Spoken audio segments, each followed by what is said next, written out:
반갑습니다. 사도행전 27장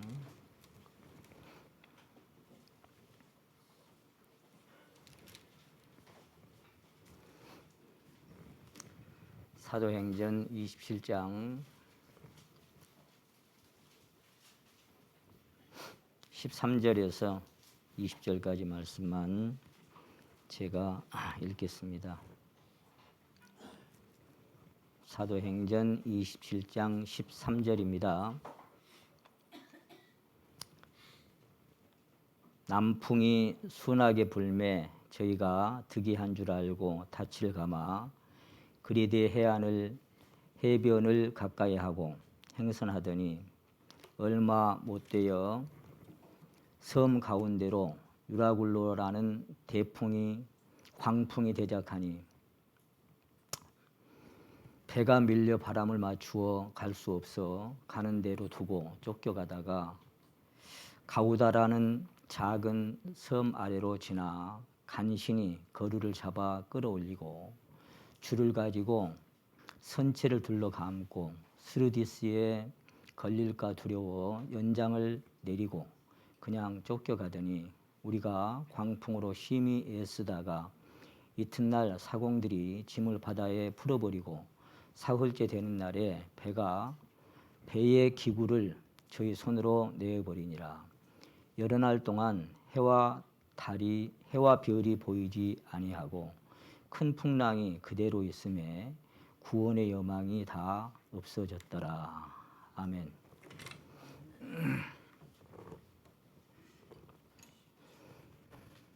오늘은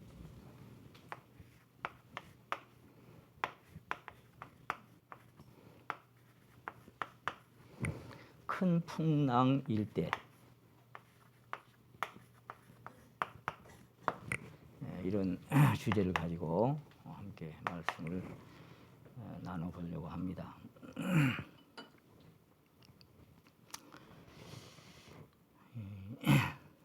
오대양 6대주 이제 이 지구 덩어리에 바다가 70%를 차지하고 있습니다. 이제 그 오대양 그 넓은 바다 중에 파도가 일어나지 않고 언제나 잔잔한 바다가 있을까 그런 생각을 해봅니다. 파도가 일어나지 않고 항상 잔잔한 바다, 그런 바다는 없습니다. 다만 그 파도의 높고 낮음의 차이는 있을지라도 파도가 전혀 일어나지 않은 바다, 그런 바다는 없지요. 또 오늘은 비록 잔잔할지라도 내일은 또 풍랑이 시작될 수도 있는 것, 그런 것이 바다의 모습이 아닌가 그런 생각을 해봅니다. 이와 같이 이제 시련이나 고난이 전혀 없는 인생의 삶이 있을까?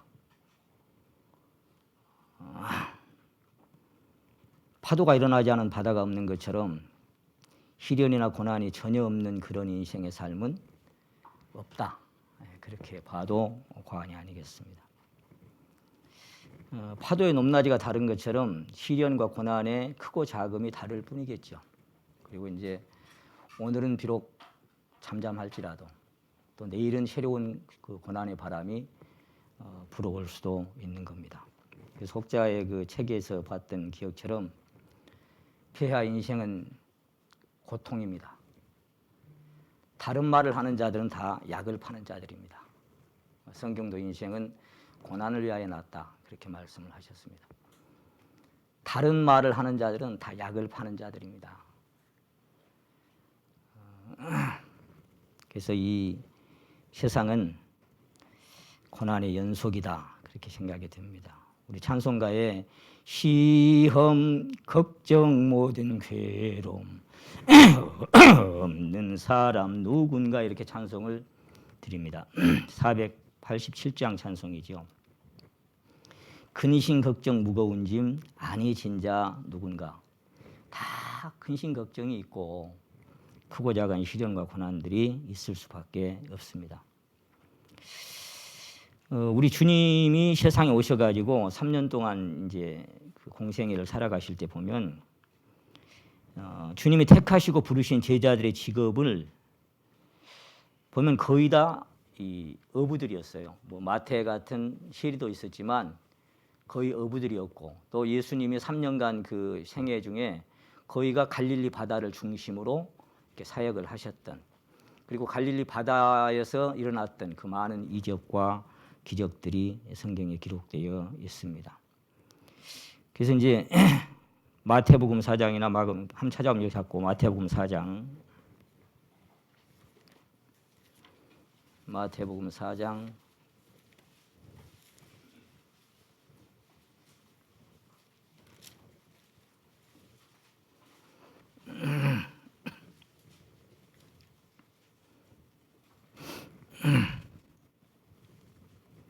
마태복음 4장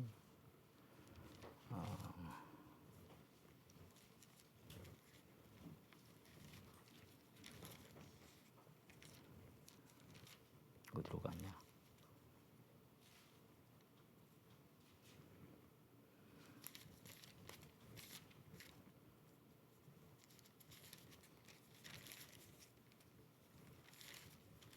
마가복음 4장이냐?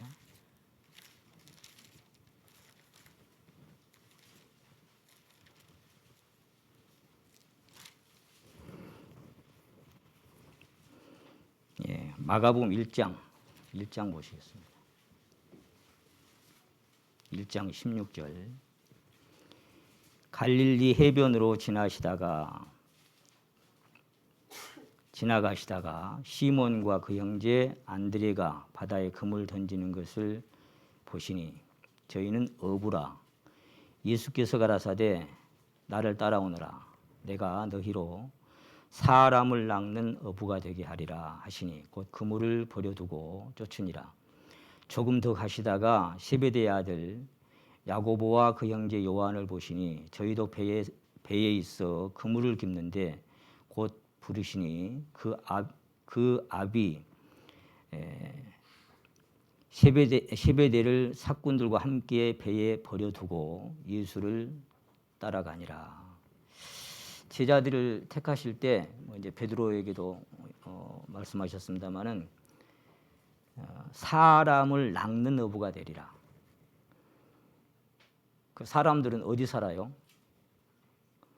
세상에 살죠. 근데 사람을 낚는데요. 그러니까 이 세상을 바다로 표현을 하신 거죠. 그래서 그 마태복음 4장에 보시면은 이 세상의 비유를 그 마태복음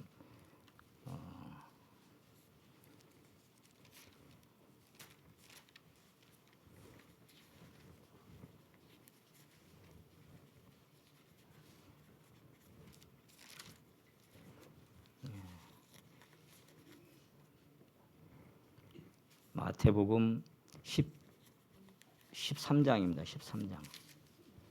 13장에 보시면 47절에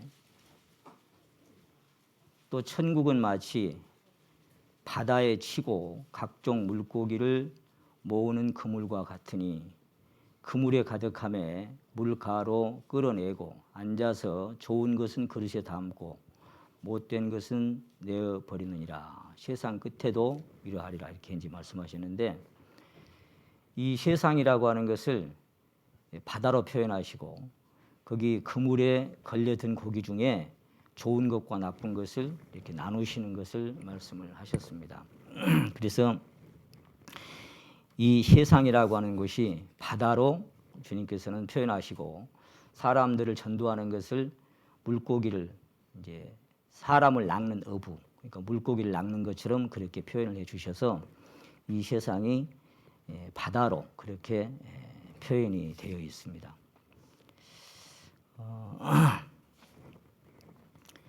갈릴리 바다를 중심으로 이렇게 살아가셨는데 많은 역사를 나타내셨는데, 갈릴리 바다의 크기가 약 166평방킬로미터 정도 된다. 그러니까 이제 서울 시내 정도, 그보다 좀 작을란가 그 정도 된다 그래요. 그러니까 상당히 넓고 큰 바다입니다. 그래서 이제 그 신자가 신앙의 여정을 지나가는 것은 마치 변화무쌍한 세상이라는 험난한 그 바다를 항해하는 것과 같다. 저는 그렇게 봅니다. 그래서 이제 그 환희 크루스비 여사가 작시한 492장 찬송에 보시게 되면은 어두운 골짝 지나가며 어두운 바다 건너서 천국문에 이르도록. 그러니까 이 캄캄하고 거칠고 어두운 바다를 건너서 천국에 당도하는 그런 모습으로 이 찬양을 작시를 했고, 또 503장에 보면은 고요한 바다로 저 천국 향할 때 주 내게 순풍 주시니 참 감사합니다. 그렇게도 찬송을 작시를 했습니다. 고요한 바다를 건너는. 근데 그 다음에 보면은 또 큰 풍랑 일어나 나 쉬지 못하고 또 그렇게 또 바뀌어집니다. 그러니까 오늘은 고요할지라도 내일은 또 풍랑이 일 수도 있는 것이 이 세상의 신앙의 여정이다. 그렇게 볼 수 있습니다. 오늘 본문 말씀은 AD 59년에서 60년경에 사도 바울이 주 예수의 신분에 대해서 군사들에게 맡겨서 이탈리아 로마로 호송되는 그 과정, 그 여정에 대해서 말씀하고 있는데, 다시 한번 봅니다. 그 사도행전 27장. 그래서 이제 이탈리아 로마로 호송될 때 백부장을 군사를 붙여가지고 이제 지키게 하죠. 그래서 이제 가는데 사도 바울은 이제 얘기를 했던 거예요. 이 길에 이 항해에 위험이 따를 것이다. 그렇게 예언을 했지만, 그러나 이 백부장이 선장들이나 선주들의 말을 더 믿었기 때문에 그냥 출발을 했더라 그랬습니다. 그래서 거기 이제 우리가 봤던 것처럼 13절에 남풍이 순하게 불매 저희가 득이한 줄 알고 닻을 감아. 남풍이 순하게 불매. 이게 항해가 시작이 되고 처음에는 그냥 바다가 잔잔했던 것 같아요. 그걸 보면서 이제 닻을 감아 올리고 돛을 올려서 그야말로 이제 순풍에 돛단 듯이 이탈리아 로마를 향해서 이제 출발을 하고 있습니다.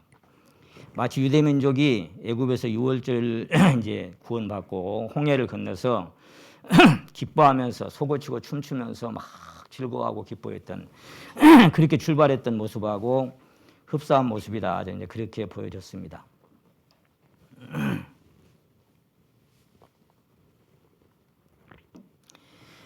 그리고 얼마 안 가서 이제 쓴물을 만나고 광야를 만나고 고난을 만났던 것처럼 우리 인생의 모습도 그런 모습이 아닌가 그렇게 생각을 해보게 됐습니다. 이 항해의 길을 묵상하면서 저는 우리 신앙인들이 세상이라는 험난한 바다를 항해하면서 겪게 되는 이 고난 풍파를 보는 것만 같았습니다. 누구보다 제 자신이 제가 지나온 신앙 여정에서 경험했던 수많은 시련의 파도들을 기억하면서 회상하는 시간도 됐습니다. 이 사도행전 27장을 통해서 결코 만만치 않은 세상이죠.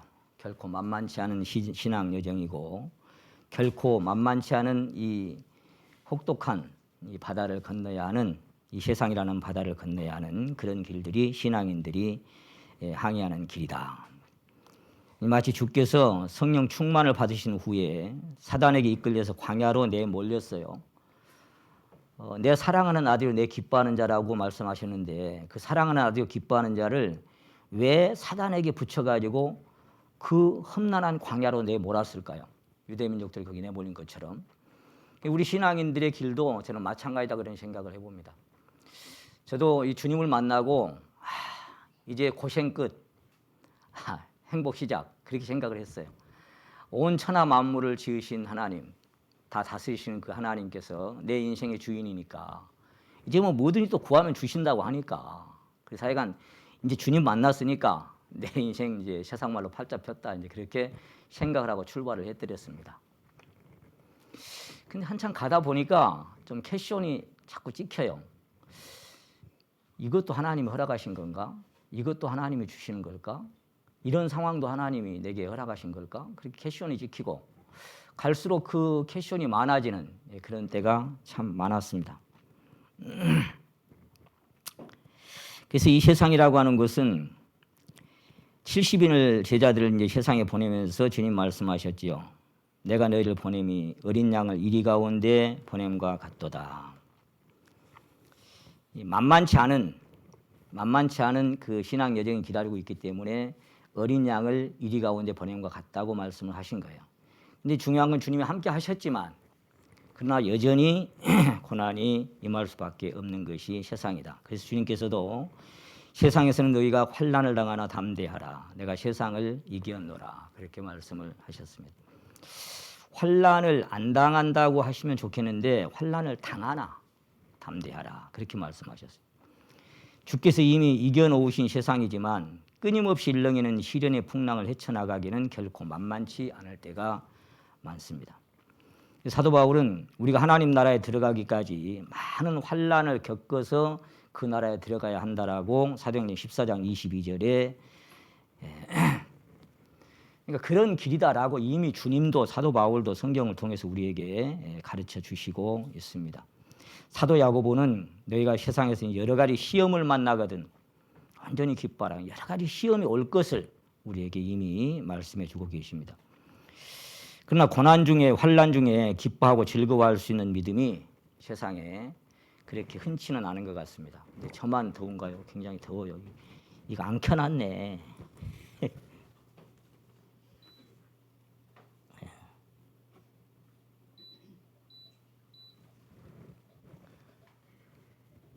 안 돌아가는데 전기 한번 봐보세요.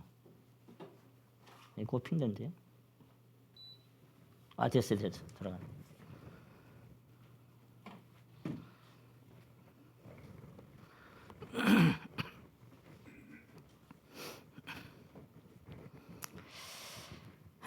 그래서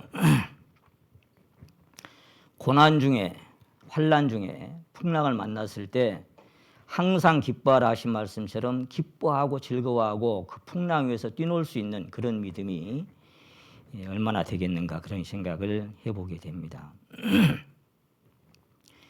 이 고난의 풍랑이 일렁이기 시작하면 누구나 다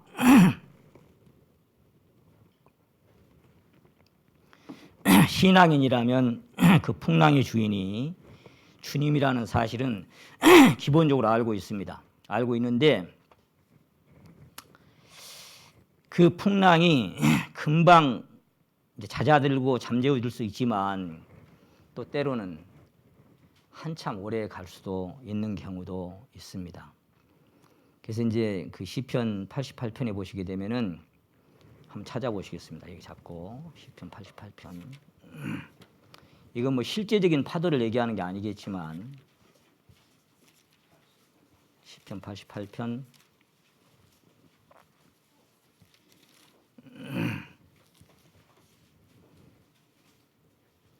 6절입니다. 이제 고라자손이 지은 시인데요. 주께서 나를 깊은 웅덩이 어두운 곳 침심한 곳에 두셨사오며 예레미야도 똑같은 간증을 했죠. 나를 하나님께서 광명한 곳으로 다니게 못하시고 흑암 중에 다니게 하셨다라고 그랬던 것처럼 그래서 그 7절에 보시면 주의 노가 나를 심히 누르시고 그 다음에 뭐라고 말씀하셨어요? 주의 모든 파도로 나를 괴롭게 하셨나이다. 주님이 보낸 그 풍랑이 있어요. 주님이 보낸 파도가 있어요. 사단이 밀가불 듯 하려고 너를 청구했다. 근데 내가 너를 위해서 기도하고 있다. 그랬던 것처럼 하나님이 허락하신 파도가 있어요. 하나님이 허락하신 풍랑이 있어요. 시편 107편에 보시게 되면 한번 찾아봅니다. 거기도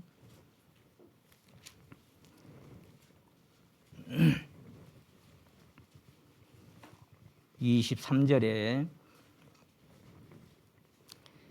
선척을 바다에 띄우며 큰 물에서 영업하는 자는 여호와의 행사와 그 기사를 바다에서 보나니 여호와께서 명하신즉 광풍이 일어나서 바다 물결이 일으키는도다. 주의 파도라고 말씀했던 것처럼 하나님이 광풍을 보냈다 그랬어요. 이제 아까 사도 바울이 타고 있던 그 이탈리아 로마로 호송되는 그 배도 유라굴로라는 광풍을 만났다 그랬잖아요. 근데 이 광풍이라는 말이 미칠 광자 바람풍자예요. 그러니까 원뜻을 찾아보니까 미친 듯이 불어대는 사나운 바람이다, 그렇게 표현하고 있습니다. 예수님이 타고 있는 배도 광풍을 만나요. 마가복음 4장에 보시게 되면은 제자들이 같이 타고 이렇게 바다를 건너고 있는데 풍랑이, 광풍이, 큰 광풍이 일어났다고 되어 있어요. 거기도. 그래서 막 얼마나 그 광풍이 거셌던지 물결이 들어와서 배에 차올라 오는데 거의 침몰할 뻔할 정도로. 그러니까 여러분, 주님이 타고 있는 배도, 뭐 연하가 타고 있는 배는 또 원인이 있었겠지만 하여간 광풍이 불어올 때가 있어요. 그래서 광풍이라는 것이 미친 듯이 불어대는 사나운 바람을 광풍이다. 그래서 폭풍, 효리바람 이렇게 해석이 되고 있습니다.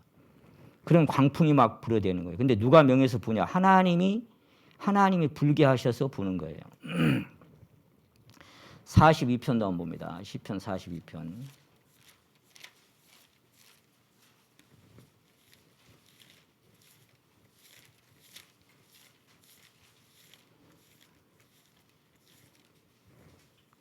(42편)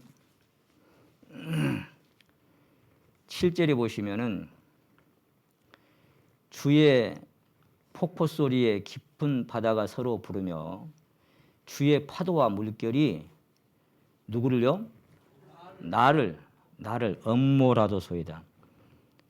주의 큰 파도와 물결이 나를 엄몰하다는 뜻이 뭐냐면은 주의 모든 파도와 물결이 나를 휩쓸었나이다, 이렇게 돼 있어요. 그러니까 주의 파도와 물결이 나를 덮쳐버렸습니다, 이렇게 되어 있습니다. 나를 휩쓸고 덮치고 그 파도가 막 덮쳐버리니까 어떻게 되겠어요? 숨을 쉴 수 없을 정도가 돼버리는 거예요. 그것이 이 광풍이 불 때입니다. 69편도 한번 찾아봅니다. 그러니까 인생의 고난을 파도로 그렇게 표현하는 곳이 많더라, 그 말이죠. 69편 1절에 보십니다. 하나님이여 나를 구원하소서. 물들이 내 영혼까지 흘러 들어왔나이다. 내가 설 곳이 없는 깊은 수렁에 빠지며 깊은 물에 들어가니 큰 물이 내게 넘치나이다. 이것도 진짜 파도가 아니죠. 그냥 고난의 삶을 그렇게 표현했던 거예요. 근데 어디로 흘러 들어왔나니까 여기 보니까 물들이 내 영혼까지 흘러 들어왔나이다. 그러니까 이 얼마나 그것이 힘들었든지 그 안에 이 내면의 깊은 곳에 물이 흘러 들어와서 이 숨을 쉴 수 없고 견딜 수가 없는. 얼마 전에 저희 큰 놈이 이제 지금도 대구 내려갔습니다만은 항공 구조대로 뭐 이제 거기 시험 보고 이제 교육을 받으려고 2주 동안 가요. 근데 사진을 찍어가지고 와서 이제 보여주더라고요. 아버지 이렇게 시험을 그 테스트를 하고 훈련을 받습니다. 근데 이제 항공 구조대는 뭐 자연재해나 이런 거 있을 때 이제 가서 건져 올리는 거잖아요. 근데 훈련을 어떻게 받냐면은 수영장 같은 곳에서 이제 이렇게 발을 여기다 두고 거꾸로 수영장으로 처박히는 거예요. 그래가지고 이제 몇 분 동안 견디는 겁니다. 그리고는 또 이제 헬기가 추락했던 그런 모형을 그 안에 사람이 들어있죠. 그 안에 이제 그 떨어뜨려 놓고 그래 놓고 거기 들어가서 몇 분 내로 그걸 이제 문을 따고 그 안에 사람을 꺼내서 이제 그 밖으로 끌어올리는. 그러면서 그런 얘기 하는 거예요. 아버지, 거꾸로 딱 처박히는데요. 당황해갖고 막 일어나 버리는 사람들도 있어요. 그 물속에 물이 내 영혼까지 들어왔나니 그 생각이 드는 거예요. 거꾸로 물에 딱 이렇게 처박혀서 이렇게 됐을 때 얼마나 그 당황이 될까. 아무것도 안 쓰고 그냥. 그래서 이 물속에 들어와서 내가 숨을 쉴 수 없는, 그래서 그 밑에 이제 그렇게 기도하죠. 14절에 나를 수렁에서 건지사 빠지지 말게 하소서. 큰 물결이 나를 엄몰하거나 기품이 나를 삼키지 못하게 하시며 웅덩이로 내 위에 그 입을 닫지 못하게 하소서. 하나님, 내가 물에 빠져 죽을 것 같습니다. 하나님, 좀 제발 이 물에서 나를 좀 건져. 이것을 그 파도 속에 숨을 쉴 수 없는 영혼까지 흘러 들어왔던 그런 고난의 모습으로 표현하고 있습니다. 하나님이 주신 고난들. 그래서 앞선 선진들이 당한 많은 고난들이 있습니다만 뭐 시간상 다 찾아볼 수 없고, 바람에 일렁이는 이 풍랑을 볼 때 우리의 삶 속에서 믿음은 이제 흔들리기 시작합니다. 그러니까 풍랑이나 고난의 시련이 풍파들이 없을 때는 믿음이 이렇게 테스트 받을 수 있는, 시험 받을 수 있는, 연단 받을 수 있는 그런 그 시점이 안 돼요. 근데 이제 풍랑이 일 때 그 닻이 얼마나 깊은가를 보는 거죠. 저는 그런 생각을 해봤어요. 이 말씀을 쭉 묵상하다가 우리가 이 세상이라고 하는 이 변화무쌍한 바다라고 하는 이것을 건너서 천국까지 이르게 된다면 다 건너갔을 때 누가 더 간증거리가 많을까? 그런 생각을 해봤어요. 누가 더 주님에게 많은 것들을 이렇게 내어드릴 수 있을까? 그런 생각을 해봤어요. 그냥 잔잔한 바다를 건너서 거기에 딱 도착하는 사람들. 글쎄 육지가 그리워질까요?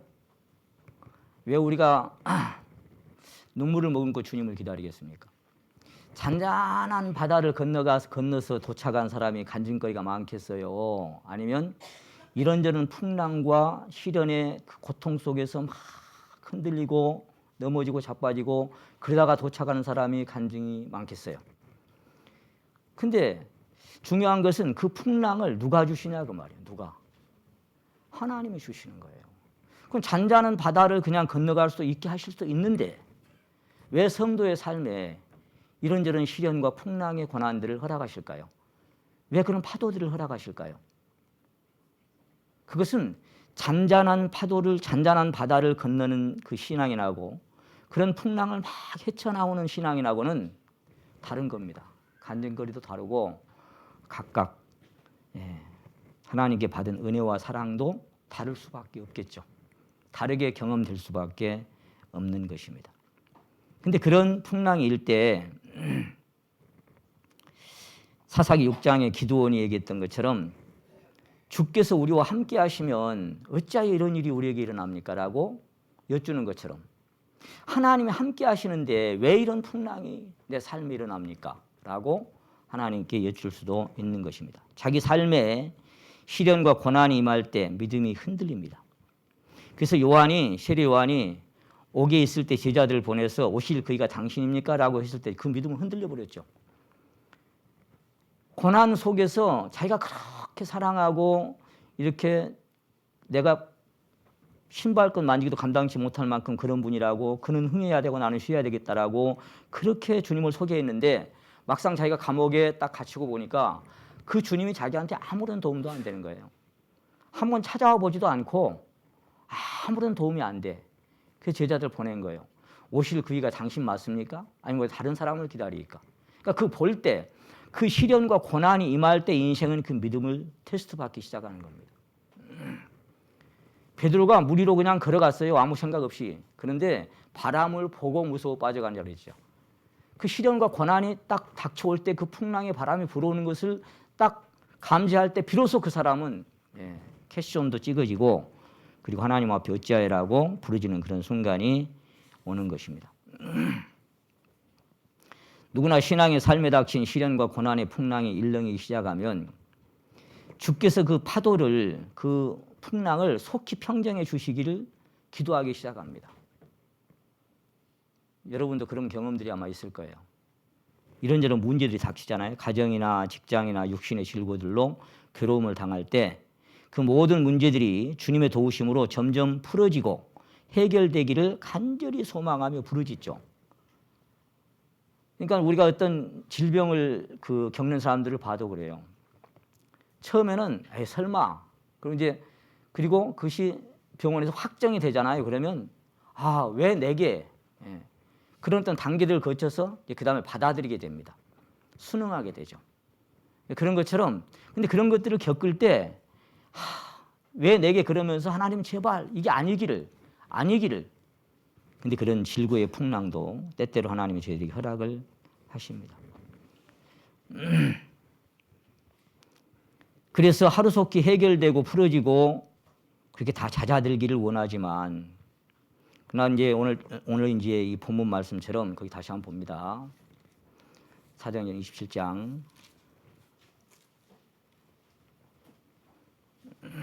27장 19절에 한번 보십니다. 19절입니다. 사흘째 되는 날에 배의 기구를 저희 손으로 내어버리니라. 여러 날 동안 해와 별이 보이지 아니하고 큰 풍랑이 그대로 있음에 구원의 여망이 다 없어졌더라. 여기는 이제 사흘째라고 얘기했고 여러 날 동안이라고 얘기했는데 그 밑에 보면 열 나흘째 뭐 이런 말씀도 있습니다. 그러니까 이제 상당히 오랜 동안 그 해와 별이 보이지 않아요. 그리고 계속 캄캄한 흑암만 계속됩니다. 여기서 여러 날 동안이라고 얘기한 이것을 저는 그렇게 생각합니다. 여기서 이 사도 바울이 호송되는 이 배는 여러 날이지만 그 여러 날이 오늘을 살아가는 우리 신앙인들에게는 몇 년이 될 수도 있고 몇십 년이 될 수도 있다. 저는 그렇게 생각합니다. 여러 날 동안 풍랑이 그치지를 않아요. 그런 삶이 우리에게 허락될 때도 있는 것입니다. 해와 별이 보이지 아니하고 큰 풍랑이 어째요? 그대로 있음에 이게 참 사람을 진짜 고통스럽게 하는 거예요. 그대로 있음에 이 풍랑이 좀 잦아들어야 될 텐데 그대로 있는 거예요. 아무리 기도를 해도. 그리고 때로는 그대로 있을 뿐만 아니라 점점 더 출렁일 때도 있어요. 그게 얼른 끝나야 좀 뭔가 마음에. 근데 주님은 그런 순간에도 뭐라고 말씀하시냐면은 내 은혜가 내게 족하다 그래. 환장을 노르시죠, 세상말로. 나는 힘들어 죽겠는데 주님은 내 은혜가 내게 족하다 그래. 그리고 또 말씀하시는 거예요. 힘드냐? 그래도 내가 너를 사랑한다. 그런 거예요. 내가 너를 사랑한다.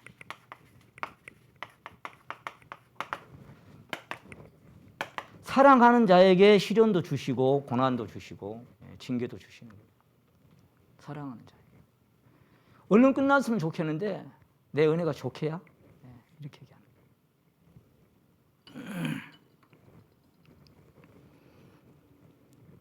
사나운 풍랑만이 계속되고 결국 살아날 가망이 완전히 없어졌더라 이렇게 되어 있어요. 살아날 가망이 사라지고 육신의 질고나 고난이나 이런저런 문제들이 해결될 조짐이 전혀 보이지 않을 때, 시련의 풍랑이 잦아들 기미가 전혀 보이지 않을 때, 그대로 있을 때, 그때 믿음은 연단을 받기 시작합니다. 소망이 사라지고 희망이 사라지고 오랜 동안 해와 별들이 보이지 않고 캄캄한 흑암 속에서 고통과 괴로움만 더해갈 때 믿음은 흔들리고 절망이 찾아들 때도 있습니다. 우리가 이 찬송가 한번 찾아봅니다. 이것이 한 사람의 신앙의 여정 같은 461장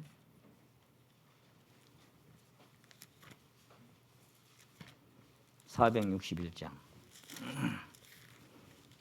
이 찬송을 잘 안 드립니다마는 캄캄한 밤 사나운 바람 불 때 만경창파 망망한 바다에 외로운 배 한 척이 떠나가니 아 위태하구나 위태하구나. 이것이 인생의 그 신앙의 여정에 만나는 광풍을 만난 사람의 길이 아닌가. 이 찬양이 그렇게 보여지더라고요. 2절에 보시면 비바람이 무섭게 몰아치고 그 놀란 물 큰 파도 일 때에 저 뱃사공 어쩔 줄 몰라 하니 아 가련하구나 가련하구나. 어쩔 줄을 모르죠. 어떻게 해야 할 줄을 모르는 거예요. 절망 중에 그 사공 떨면서도 한 줄기의 밝은 빛 보고서 배 안에도 하나님 계심 믿고 기도 올린다, 기도 올린다. 기도하지 말아도 하죠. 할 수밖에 없죠. 아버지의 이 죄인 구보보사 성남풍랑 잔잔케 하시고 기도가 뭐가 있겠어요? 그런 상황에서 이 풍랑을 어떻게 좀 잠재워 주시기를 바라는 그거 말고 무슨 기도가 있겠어요? 이 불쌍한 인생을 살리소서. 우리 하나님, 우리 하나님. 5절이 참 은혜가 되는데 이 믿음까지 가기까지가 대가를 지불하고 앞에 있는 대가를 지불하고 거기까지 가는 거예요. 이 믿음이. 5절 같이 한번 드려볼까요? 시작. 모진 바람 또 험한 큰 물결이 제 아무리 성내어 덮쳐도 권능의 손 그 노를 쳐으시니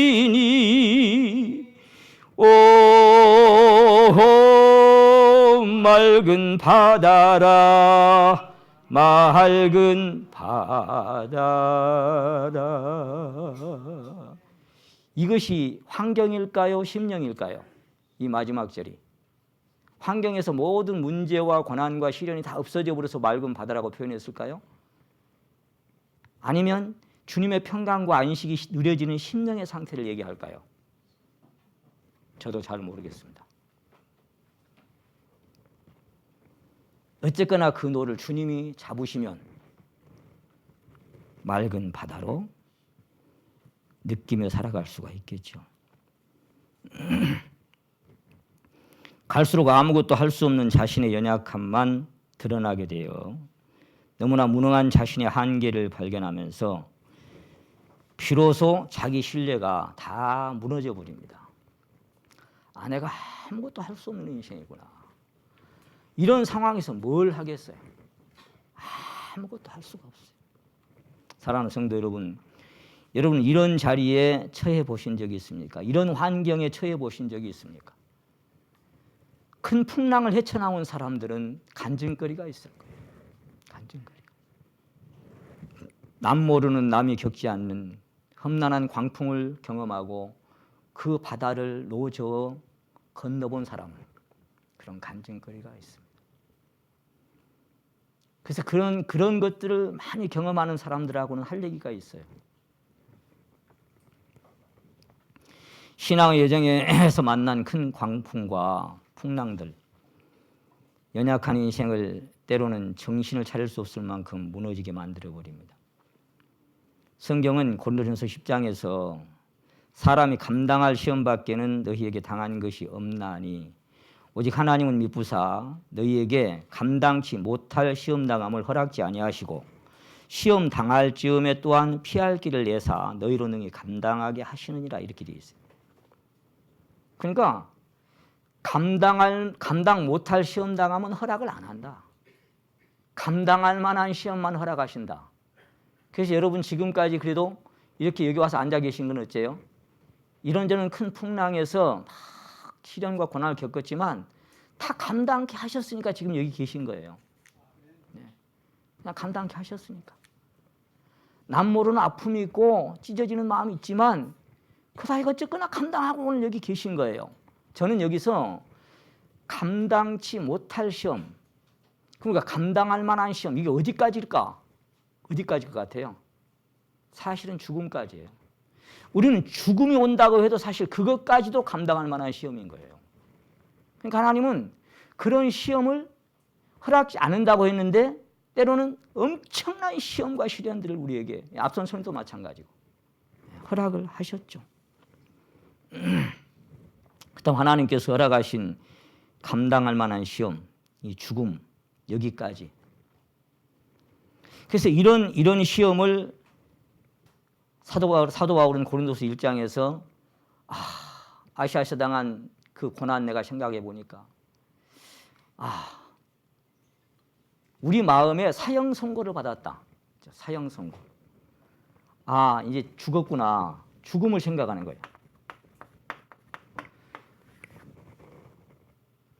우리 마음에 사형 선고를 받은 줄 알았으니 이제 더 이상 살 소망이 없구나. 다 끝났구나. 그렇게 될 때까지 그 사랑하는 바울의 길도 그렇게 당하게 하신 거예요. 심한 고생을 받아 살 소망까지 끊어지고 마음에 사형 선고를 당한 줄 알았다네요. 사형 선고를 당한 줄. 그 자리까지 가봤다. 그런 얘기예요. 그래서 사도 바울은 할 말이 참 많죠. 그 험난한 바다를 항해를 했으니까.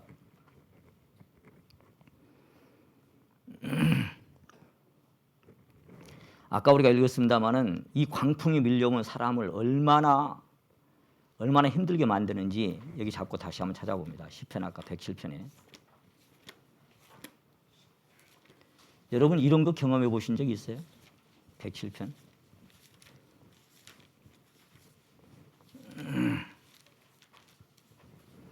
자, 이 광풍이 이제 밀려오잖아요. 그러니까 26절에 보세요. 107편 26절.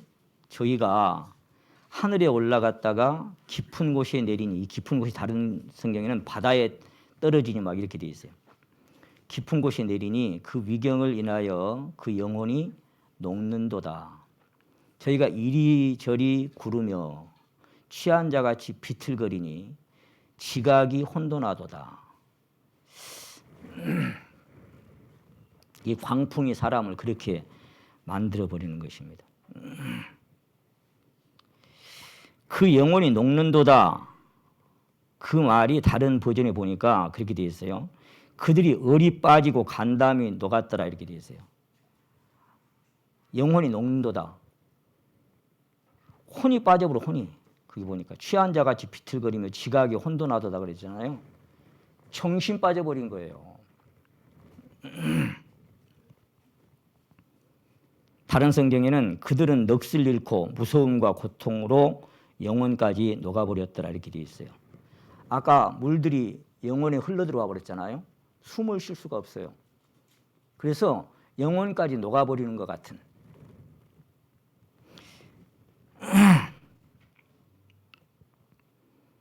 여호와께서 광풍을 요나서에도 마찬가지죠. 광풍이 대작하니 그랬는데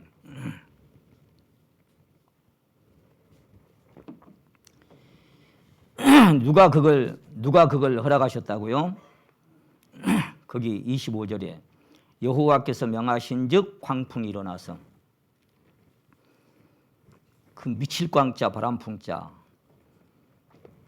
미친 듯이 휘몰아치는 무서운 바람 그런 광풍의 파도를 하나님이 허락하셔요. 오늘 설교 주제가 뭐예요?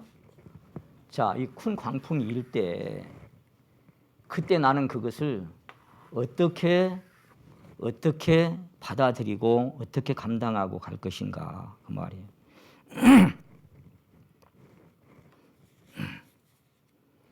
자신의 삶이 갑자기 불어닥친 광풍으로 인하여 힘들고 괴로울 때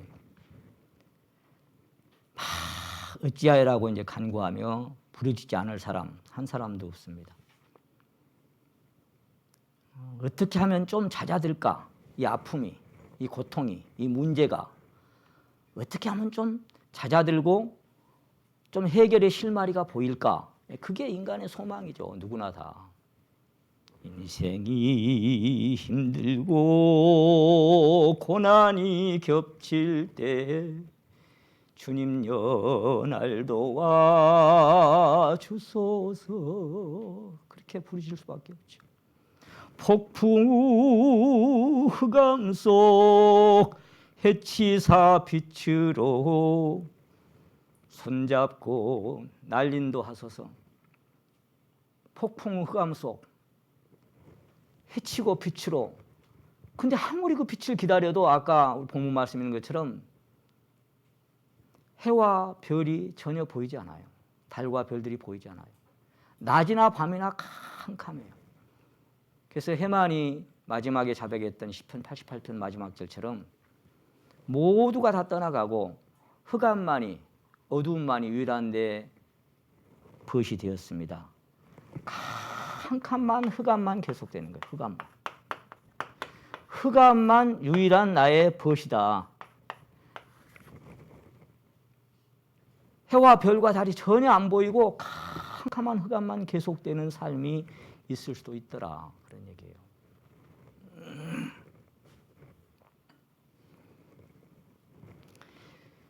그래서 막 하나님의 도우심을 구하고 기도를 하지만 하나님의 도우심이 전혀 또 감지가 안 될 때가 많아. 여러분 기도하면 막 응답이 즉각 오던가요? 어떤 문제를 놓고 기도하면? 오래 가는 사람도 많아요. 간절하고 애절한 기도에 그 응답이 없고 허공을 치는 것처럼 느껴질 때, 자 여기 자꾸 시편 22편, 이게 이제 주님의 가신 길이죠. 마지막에 흑암 속으로 끝났죠. 주님도 이 땅에서는 마지막이 흑암이 친구였어요. 주님도. 시편 22편. 다윗의 길이 주님의 길이기 때문에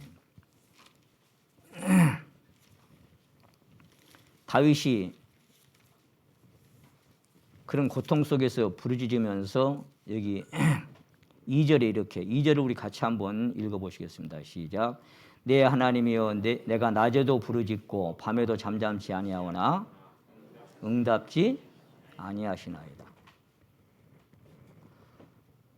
캄캄한 흑암 속에서 하나님 제발 빛으로 나를, 그런데 낮이나 밤이나 주님 바라보죠. 낮이나 밤. 근데 응답을 안 해주셔요. 응답을. 그래서 시편 35편 17절에는 주여 어느 때까지 관망하시려나이까 그렇게 기도합니다. 이런 모습을 주님께서 다 보고 계시는데 관망을 하셔. 관망. 근데 제자들이 갈릴리에서 노졌고 힘들었고 괴로워할 때 주님은 육지에 계셨는데 그걸 멀리서 보고 걸어오셔서 그들을 건져주시죠. 그럴 때도 있고 또 그렇지 않을 때도 있어요.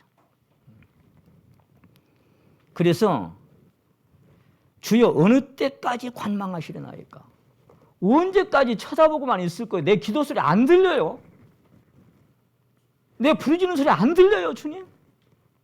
이렇게 막 부르짖는 거예요. 시편 44편 23절에는 그게 한번 보세요. 44편.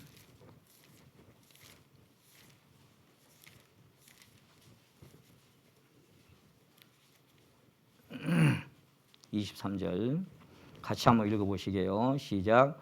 주여 깨소서 어느 때까지 주무시나이까? 일어나시고 우리를 영영히 버리지 마소서. 여러분 우리가 시편 121편을 보시게 되면 4절에 그런 말씀이 있죠. 이스라엘을 지키시는 자는 졸지도 아니하시고 주무시지도 아니하시죠. 너를 지키시는 자는 졸지도 않고 주무시지도 않아. 근데 이 고라자서는 뭐라고 외치고 있는가 하면은 주여 깨소서 어느 때까지 주무시나이까? 주무시나이까 그 말 속에는 뭐가 들어있어요? 하나님이 있는 거야 없는 거야 도대체? 내 소리를 듣는 거야 안 듣는 거야? 뭐 하자는 거야 도대체? 잠만 자고 있는 거야? 여러분 예수님을 모시고 제자들이 갈릴리 바다에서 거기도 광풍, 똑같은 그 광풍을 만나는데 곡물을 베고 주무시고 계셨죠. 주님도 주무실 때가 있어요. 그 주무신다는 건 뭐예요? 그 몰라서 그렇게 하겠어요? 아까 제가 말씀드렸죠. 광풍을 지나온 사람들과 잔잔한 바다를 지나온 사람들의 그 가치는 다릅니다.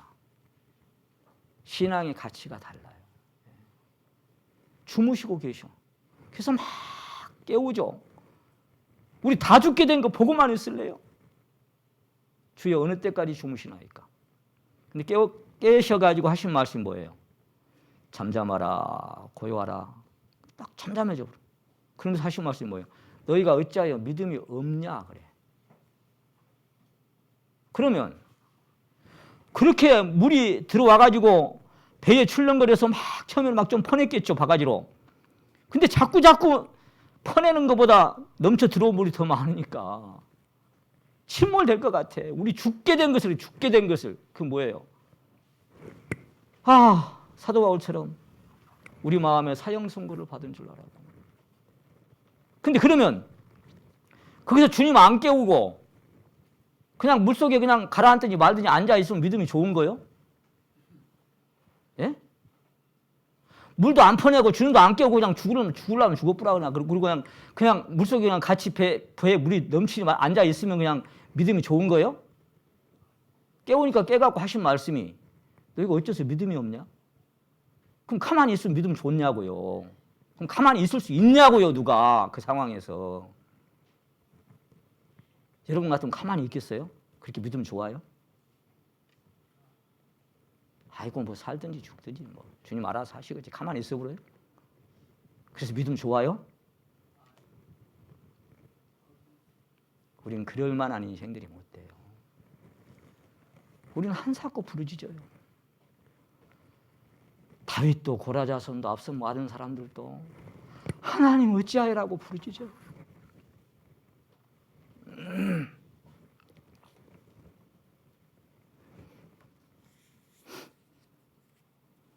욥처럼 욥기 16장에서 주님의 손에서 주께서 나를 꺾으시고 또 꺾으시고 그랬죠. 찢으시고 또 찢으시고 다른 성경에는 또 깨뜨리시고 또 깨뜨리시고 이렇게 되어 있어요. 꺾고 찢어버리고 또 깨뜨리시고 붕괴되게 하시고 무너뜨리고 계속 무너지게 만들어요. 그러니까 아까 숨을 쉴 수 없을 정도로 무너지게 만들어 자꾸. 무너져서 완전히 바닥에서 바닥을 치고 또 그 아래 흑암으로 떨어질 때까지 그렇게 만들어 버릴 때도 있어요. 하나님이 사랑하는 사람들에게. 그래서 여호사밧처럼 어떻게 할 줄도 알지 못하고 오직 주만 바라보나이다 라고 부르짖으며 두 손 두 발 다 들고 완전히 항복하게 하십니다. 그때 비로소 인생의 항로를 내가 정하려고 했던 어리석은 생각까지 포기하고 돛을 내리고 노를 내려놓게 됩니다. 그게 모세가 탔던 가을상자고 노아가 탔던 노아방주예요. 아마 세상에서 가장 큰 풍랑이 언제 있을 것 같아요? 150일 동안 전 세계를 다 덮어가지고 출렁거려 버렸던 아마 그게 지구상에서 가장 큰 풍랑이었겠죠. 8사람 말고는 다 죽어버렸으니까. 그런데 바람으로 불게 하사 물이 점점 물러가서 아라랏산에, 그러니까 그 배의 선장이 누구냐고요. 그냥 아라랏산에까지 갖다 놓는 거예요. 모세의 갈상자가 출발하는 시간, 물결의 속도, 바로의 딸이 목욕에서 나오는 시간, 제가 그랬죠 지난번에. 기가 막힌 타이밍이라고, 절묘한 타이밍이라고. 하나님이 정하셔요. 하나님. 그러니까 우리가 오늘 이 죽을 것 같은 고난과 고통 속에서 하나님 주무시고 계시고 관망하는 것 같지만 우리가 찬송가에 그런 찬송 있잖아요. 복음성가에 주님이 일하고 계시잖아요. 주님이 일하고 계시잖아요. 그것도 주님이 하시는 일이에요. 그래서 비로소 노를 졌던 것을 포기하죠. 내가 져봤자 방향을 틀 수가 없어.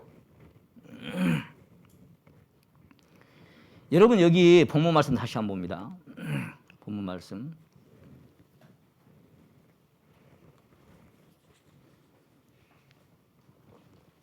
15절 사도행전 27장 15절 배가 밀려 바람을 맞추어 갈 수 없어.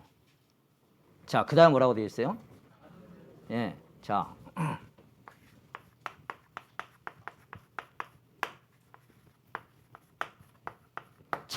이 말씀이요. 가는 대로 두고 그 다음에 뭐라고 되어 있냐면은 쫓겨가더니 이렇게 되어 있어요. 이 똑같은 단어가 3번이 기록되어 있습니다. 그 옆에 17절에 보십니다.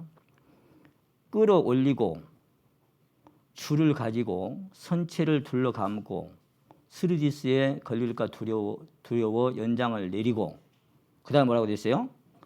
그냥 쫓겨가더니. 자, 그냥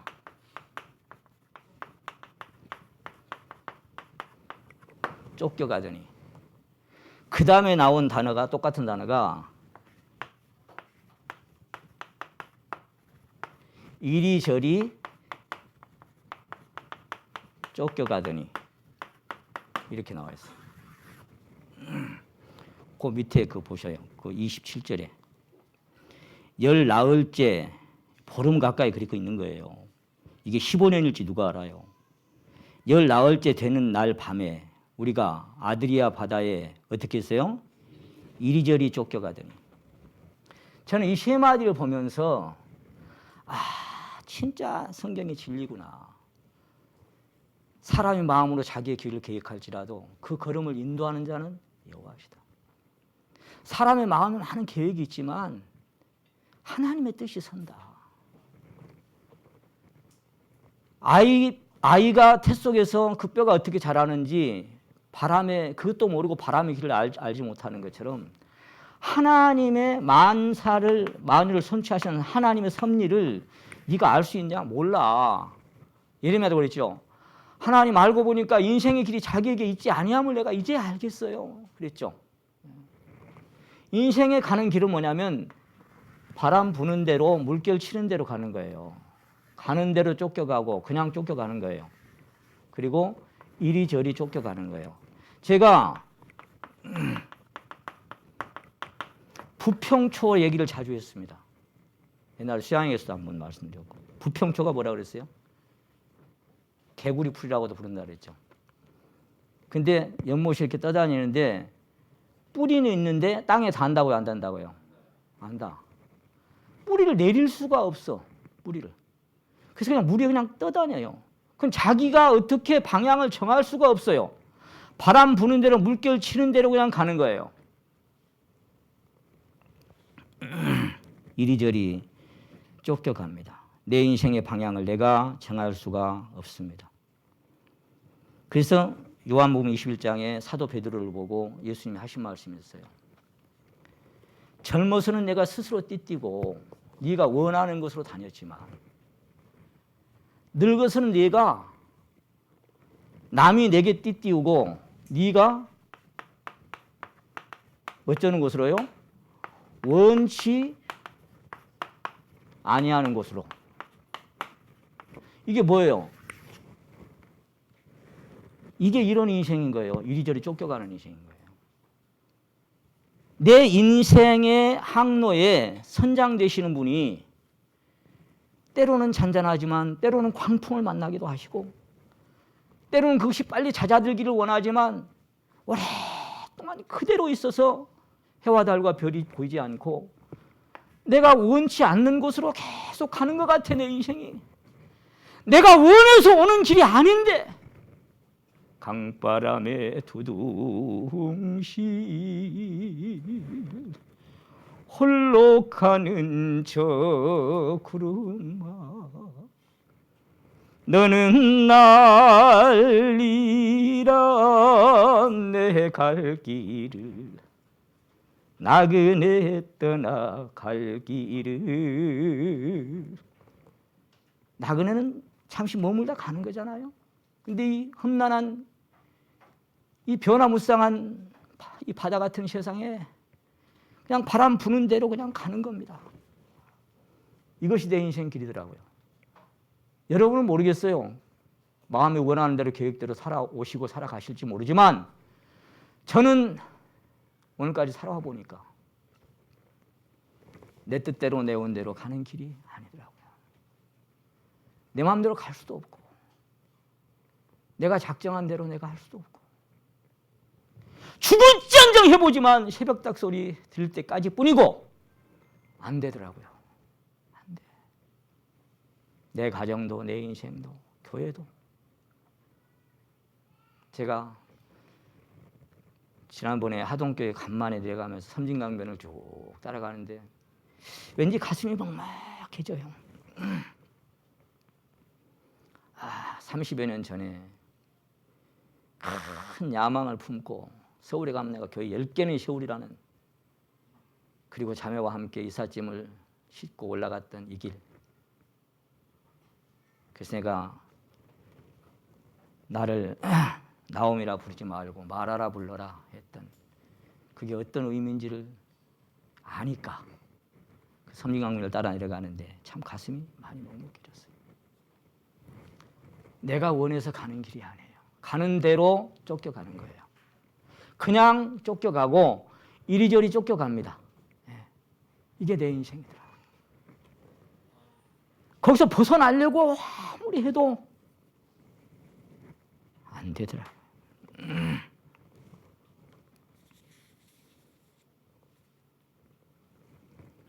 그래서 여기 다른 말에 보면요, 다른 버전을 제가 한번 읽어드릴게요.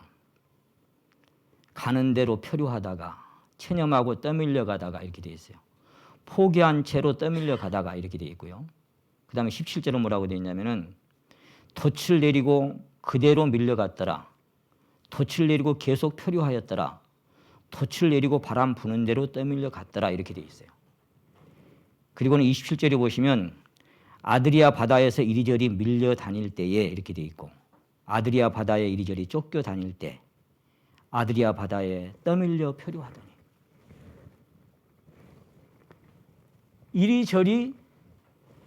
이리저리 떠밀려서 표류를 해, 표류.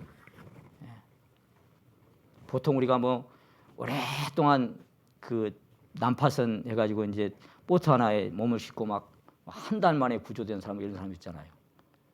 망망대해 어디가 동쪽인지 어디가 북쪽인지도 몰라요. 아무것도 몰라.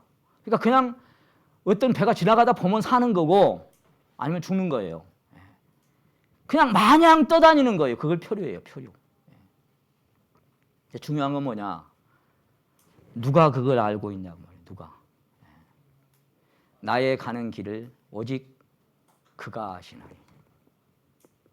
나는 몰라.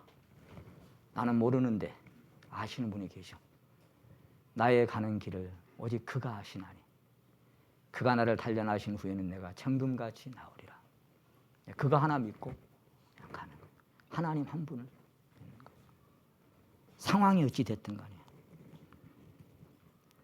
그래 보니까 그 18절에 보니까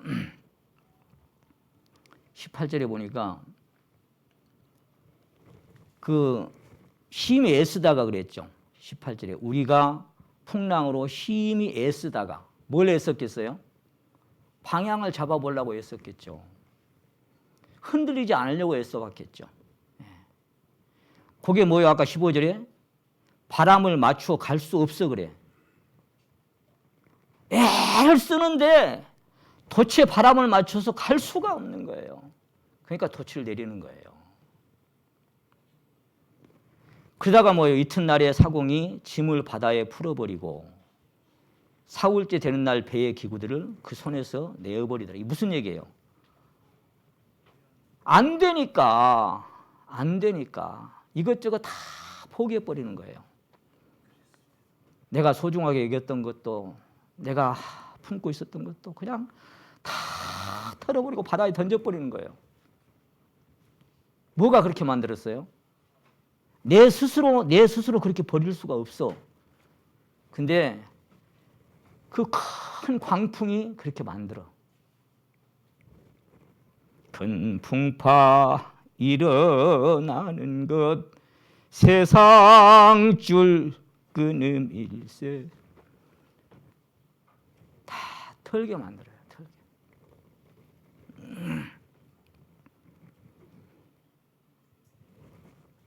네, 여러분 정리를 합시다. 여기서 한 가지 분명한 사실은 광풍을 만나서 오랜 동안 표류하고 있지만 그 배의 선장님은 주님이시라는 사실, 이거 한 가지가 팩트고 그 풍랑의 주인도 주님이시라는 사실,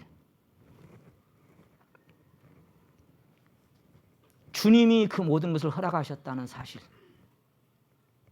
무섭게 바람 부는 밤 물결이 높이 설렐 때 우리 주 크신 은혜에 소망의 닻을 주리라.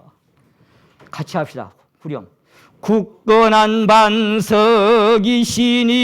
그 위에 내가 서리라. 그 위에 내가 서리라. 아멘. 무섭게 바람이 부는데, 물결이 높이 설레는데, 우리 주 크신 은혜에 소망에 닻을 주리라.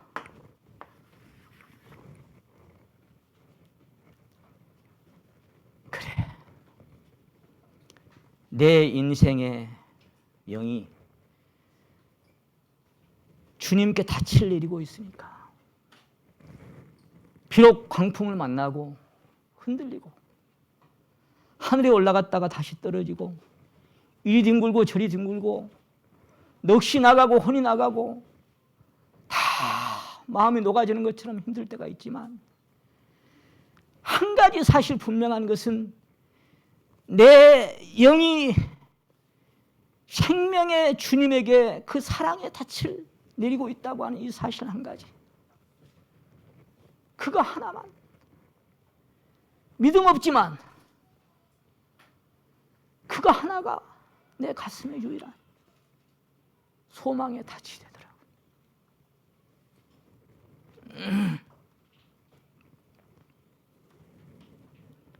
믿음으로 닻을 주께 던지고 끊임없이 주를 찬송하면서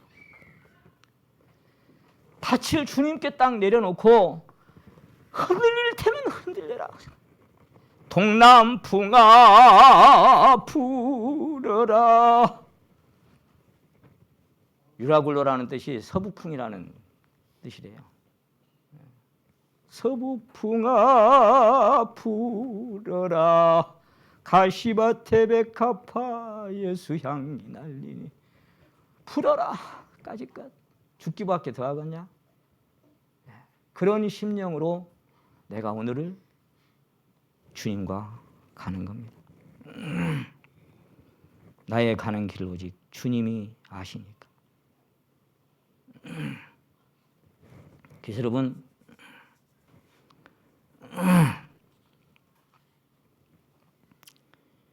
이 훗날 사도 바울이 고린도후서 12장을 한번 찾아봅시다. 고린도후서 12장. 이런저런 것들이 다 이제 포함된 간증인데요. 고린도후서 12장 26절을 한번 보십니다. 몇 번 그랬어요? 11장 26절. 고린도후서 11장 26절. 몇 번? 못 찾았어요? 11장. 고린도후서 11장 26절. 몇 번? 여러 번. 여행에 무슨 위험이에요? 강의 위험과 강도의 위험과 동족의 위험과 이방인의 위험과 신의 위험과 광야의 위험과, 그 다음에 무슨 위험이 나와요? 바다의 위험과 거짓 형제 중의 위험을 당하고, 또 수고하며 애쓰고 여러 번 자지 못하고 줄이며 목마르고 여러 번 춥고 굶고, 여러 번이라는 말이 자꾸 나와요. 여러 번. 근데 그 위에 23절에도 매도 수없이 맞고 그랬죠. 그러니까 한 번 지나가면 그만 좀 해야 될 거 아니에요. 한 번 당하면 그 다음은 좀 지켜줘야 될 거 아니에요. 왜 수없이가 나고 왜 여러 번이 나와요? 여기 위험이라는 단어가 8번이 나와요. 8번 위험이라는 단어가 나와요. 한두 번 위험한 일 당했으면 그 다음은 좀 지켜줘야 될 거 아니에요. 여기서 신앙의 길이 그럼 착각하면 안 됩니다. 이번에 이것만 해결되면, 이 바람만 지나가면, 이 상황만 지나가면, 그럼 그 다음에는 그냥 순풍이 돋답니까? 그렇게 되질 않아요. 수도 없이 여러 번 당하고 또 당하고. 그래서 아까 왜 주무십니까? 내가 낮에도 부르짖고 밤에도 잠잠치 않는데 왜 응답을 안 하십니까, 하나님? 이럴 때가 있는 것이 신앙이더라 그 말이에요.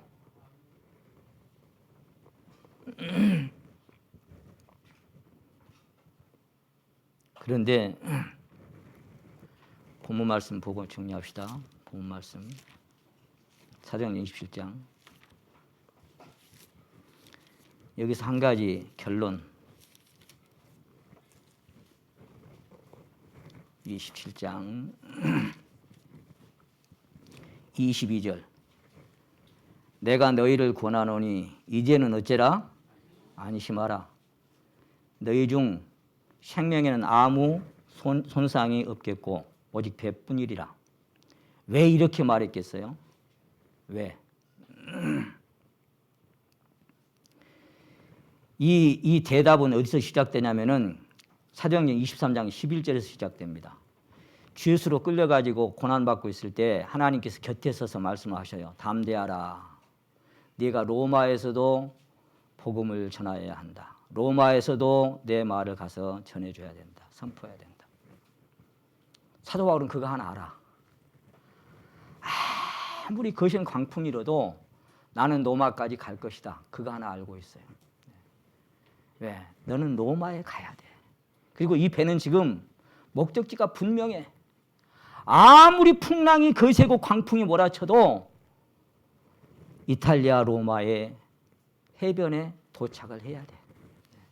그게 하나님이 정하신 팩트예요. 하나님이 정하신 길이에요. 그래서 안심하라 그래요. 다 불안하고 다 죽겠고 막 엉망진창이 되는데 딱 한 사람만 그 안에 믿음이 있어요. 안심하라. 걱정하지 마라.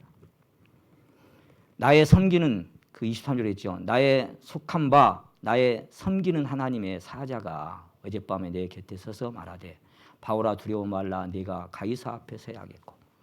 아까 23장에 있는 말씀처럼 너는 로마에 가야 된다. 여러분 그래서 우리의 인생길이 아무리 물결이 거세고 어지러운 풍랑이 몰아쳐도 시편 107편 아까 마지막에 이제 그 풍랑의 결과가 뭐라고 나오냐면은 광풍을 평정케 하사 물결로 잠잠케 하시고 저희로 소원의 항구로 인도하시더라 이렇게 되어 있어요. 소원의 항구로. 그것이 하나님의 소원일지 내 소원일지 모르지만 소원의 항구로 인도를 하셔요. 여호와께서 저희를 소원의 항구로. 그러면서 시편 30편 그런 말씀이 있어요. 저녁에는 울음이 기숙할지라도 아침에는 기쁨이 오리라. 그 아침에 천국일지 이 땅에 있을지는 그건 저도 잘 모르겠어요. 혹 그리 아니하실지라도 어쩔 거요? 혹 그리 아니하실지라도 어떻게 할 거요? 그래서 여러분 우리가 믿음이 지난번에 믿음의 분량을 말씀드렸습니다마는 큰 사람도 있고 적은 사람도 있겠죠.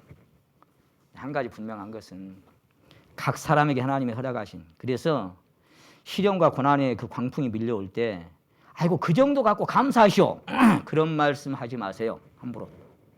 아이고 그것도 다 은혜죠. 너무 염려하지 마세요. 그냥 기도해 주세요. 묻지 마시고. 여러분 각각에게 허락하신 그 무게가 다 다르기 때문에 그냥 잠잠히 기도해 주시면 됩니다. 욥의 세 친구처럼 막 자긍하고 건방지게 그렇게 떠들면 안 됩니다. 그냥 잠잠히 기도해 주시면 됩니다. 그 광풍을 만나서 정신없는 사람한테 정신 차리라고 하지 마세요. 스스로 정신 못 차리고 혼이 나가고 넋이 나가는데 뭔 정신을 차려요. 정신이 안 차려지는데 그냥 기도해 주시면 됩니다. 그래서 우리 끝까지 이 광풍이 몰아치는 험난한 바다 같은 세상을 건너갈 때 주님의 선장되심을 믿고 거기에 맡겨드리면서 남은 여생 함께 주님의 위로가 있기를 원합니다. 네, 고린도전서 11장